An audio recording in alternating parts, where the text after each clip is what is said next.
Welcome to my EBE classroom channel. আমার EBE classroom চ্যানেলে সকলকে জানাই শুভেচ্ছা, স্বাগত এবং অভিনন্দন। আমি Kishore Kumar Biswas.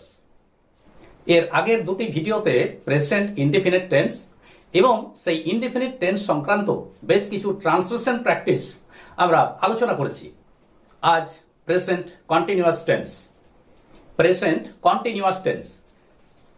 Present continuous tense. বাংলায় আমরা জানি ঘটমান বর্তমান। ঘটমান বর্তমান।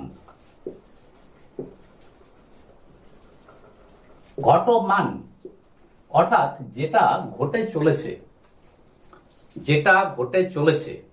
এখন এই ঘটমান বর্তমান বা প্রেজেন্ট কন্টিনিউয়াস টেন্সের ডেফিনেশন, সংজ্ঞা, যখন কোনো একটি কাজ করা হচ্ছে বা ঘটছে বা চলছে এরকম বোঝায় তখন ভার্বের প্রেজেন্ট কন্টিনিউয়াস টেন্স হয়।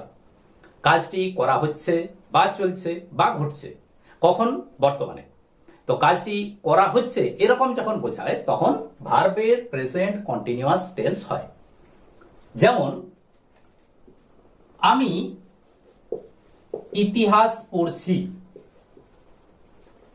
ইতিহাস পড়ছি। পড়ছি মানে পড়িতেছি। পড়ছি অর্থাৎ পড়িতেছি। এই যে এখন কাজটা চলছে, কাজটা হচ্ছে, অর্থাৎ আমি পড়ছি, এখন আমি ইতিহাস পড়ছি। এটি হলো প্রেজেন্ট কন্টিনিউয়াস টেন্স। ইংরেজিতে এর স্ট্রাকচারটা কেমন, কেমন ভাবে এটিকে আমরা গঠন করব? প্রথমে সাবজেক্ট, এরপর সাবজেক্টের নাম্বার ও পার্সন অনুসারে, নাম্বার ও পার্সন অনুসারে এম কিংবা ইজ কিংবা আর, এই তিনটির মধ্যে একটি বসবে। তাহলে সাবজেক্ট, তারপরে এম ইজ আর, তারপর ভার্বের ফার্স্ট ফর্মের সাথে আইএনজি। ভার্বের সাথে, ভার্বের ফার্স্ট ফর্মের সাথে আইএনজি, তারপর অবজেক্ট। তাহলে subject plus am is are plus ভার্বের সাথে আইএনজি প্লাস অবজেক্ট, এটি হলো একটি সাধারণ স্ট্রাকচার। এখন এই যে স্ট্রাকচার, এটিতে যদি আমরা প্রশ্নবোধক হয় ইন্টারোগেটিভ, তাহলে ইন্টারোগেটিভ তার নিয়ম আমরা জানি যে এই যে ভার্ব অ্যামিজার আছে, অ্যামিজারটি আগে চলে আসবে, অ্যামিজার আগে আসবে, তারপর সাবজেক্ট, তারপর ভার্বের সাথে আইএনজি, তারপর অবজেক্ট। আর যদি ডাব্লিউএইচ কোশ্চেন হয়, ডাব্লিউএইচ কোশ্চেনের ক্ষেত্রে প্রথমেই ডাব্লিউএইচ ওয়ার্ড, তারপর অ্যামিজার, তারপর সাবজেক্ট, তারপর ভার্বের সাথে আইএনজি, তারপর অবজেক্ট। তো এই হলো ইংলিশ স্ট্রাকচার। এখন দু একটা উদাহরণ, এবং বাংলাতে কিভাবে এটিকে আমরা চিনব। বাংলাতে মনে রাখতে হবে যে সেন্টেন্সটি দেখে আমি বুঝে নেব যে কাজটা এখন চলছে, কাজটা এখন ঘটছে কিনা বা কাজটা এখন চলছে কিনা।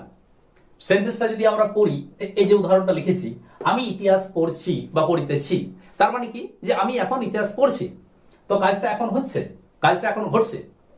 তাহলে কাজটা এখন এক নাম্বার হলো বর্তমানে কাজটি চলছে, বর্তমানে কাজটি ঘটছে। আর দ্বিতীয় নাম্বার কিভাবে চিনব? ভার্বের সাথে তেছি, তেছো, তেছেন। তেছি, তেছো, তেছেন এটা হলো বাংলার সাধু ফর্ম। তেছি, তেছো, তেছেন পরিবর্তে কথ্য ভাষায় সেখানে ছি, ছয়রস্যি বা ছেন, ছ এরকম যোগ হয়। যেমন আমি করছি, আমি পড়ছি, তুমি দিয়ে যখন বলবো তখন তুমি পড়ছো, তুমি খেলছো, তুমি হাসছো ইত্যাদি। আর যখন আপনি, তিনি ইত্যাদি দিয়ে সম্বোধন করছি, তিনি আসিতেছেন পরিবর্তে তিনি আসছেন, তিনি বলছেন, তিনি যাচ্ছেন। তো এভাবে আমাদেরকে চিনতে হবে যে তেছি, তেছো, তেছেন এগুলো বাংলায় ভার্বের সাথে, ক্রিয়াপদের সাথে যুক্ত থাকে। তাহলে এখন এই যে সেন্টেন্সটি আমি ইতিহাস পড়িতেছি, এটিকে ট্রান্সলেশন করা যায়। কিভাবে গঠন করব? আমি, তাহলে আমি আই, আমি আই। এবার এই সাবজেক্টের নাম্বার পার্সন অনুসারে আমি সাবজেক্ট, আমি, তাহলে এম, তাহলে আই এম ভার্বকে পড়া, রিড তার সাথে আইএনজি, অর্থাৎ আই এম রিডিং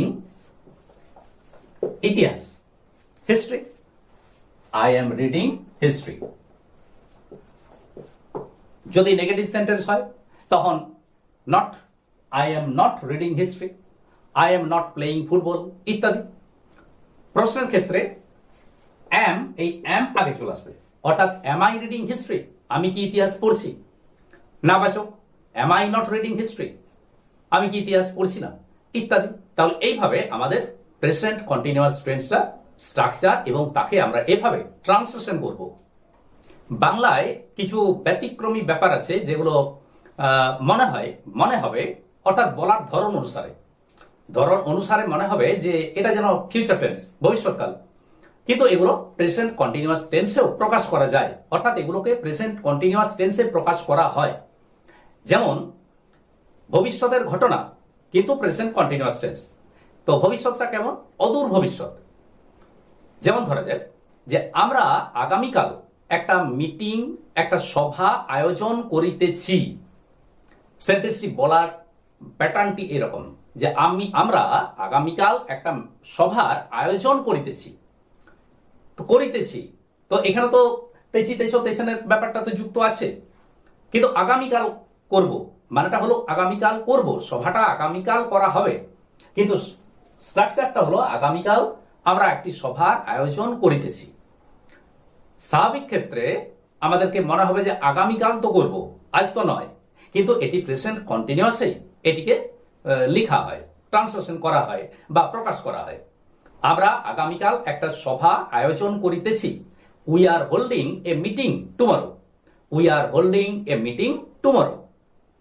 কিছু অভ্যাসগত কাজ, হ্যাবিচুয়াল অ্যাকশন, এমন কিছু থাকে যেগুলোকে কথা বলার সময় এগুলোকে আমরা বুঝতে পারি যে এই অভ্যাসটা তার দীর্ঘদিনের। তো এই ধরনের ব্যাপারে, এই ধরনের সেন্টেন্সে আমরা প্রেজেন্ট কন্টিনিউয়াস টেন্স ব্যবহার করি। যেমন ছেলেটি বরাবর বই হারাচ্ছে অর্থাৎ হারাইতেছে, ছেলেটি বরাবর বই হারাইতেছে। তো এই ধরনের যে সেন্টেন্স, বরাবর বই হারাইতেছে, তার মানে এই নয় যে সকালে বই হারাচ্ছে, বিকালে বই হারাচ্ছে, এমনটা নয়। মাঝে মধ্যেই অধিকাংশ সময় সে বই হারিয়ে ফেলে। তো এইরকম সেন্টেন্সটাকে বোঝানোর জন্য প্রেজেন্ট কন্টিনিউয়াস। ছেলেটি বরাবর বই হারাচ্ছে।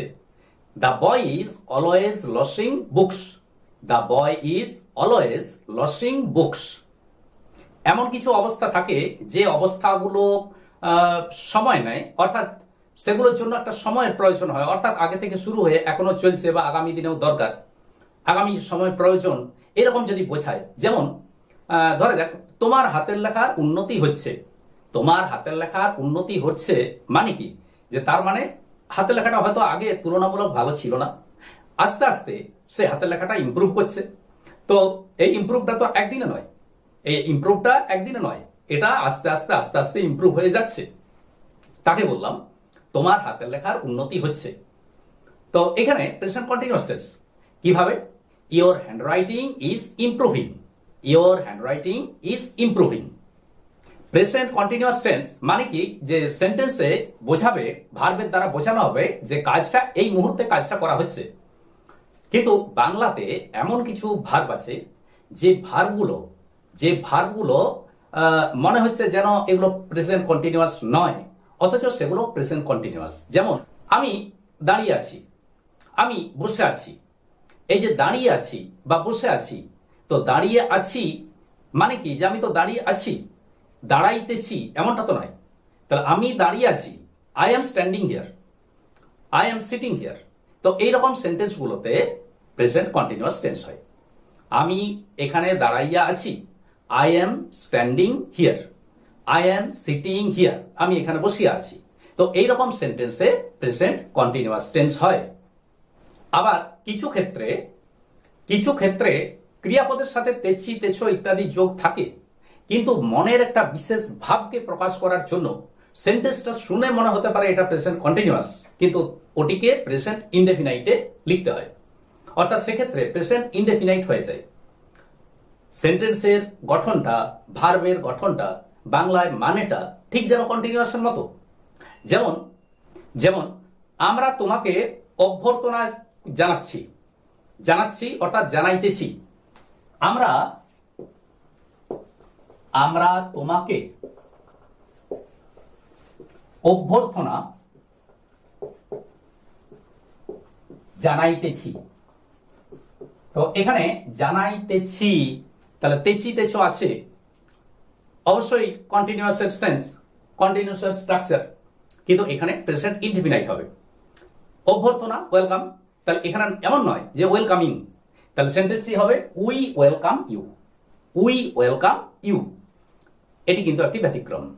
আমরা তোমাকে অভ্যর্থনা জানাচ্ছি, জানাচ্ছি, জানাইতেছি, কিন্তু এখানে ওয়েলকামিং নয়, সেন্টেন্স হবে কি প্রেজেন্ট ইনডেফিনাইটে, অর্থাৎ উই ওয়েলকাম ইউ। আজ এই পর্যন্তই। পরের দিন এই টেন্সের উপরে অর্থাৎ প্রেজেন্ট কন্টিনিউয়াস টেন্সের উপরে বেশ কিছু ট্রান্সলেশন প্র্যাকটিস করব। আমার ভিডিওটি ভালো লাগলে আমার চ্যানেলটিকে সাবস্ক্রাইব এবং ভিডিওটিকে একটি লাইক এবং শেয়ার করতে অনুরোধ রইল। আজ এই পর্যন্তই। Thank you.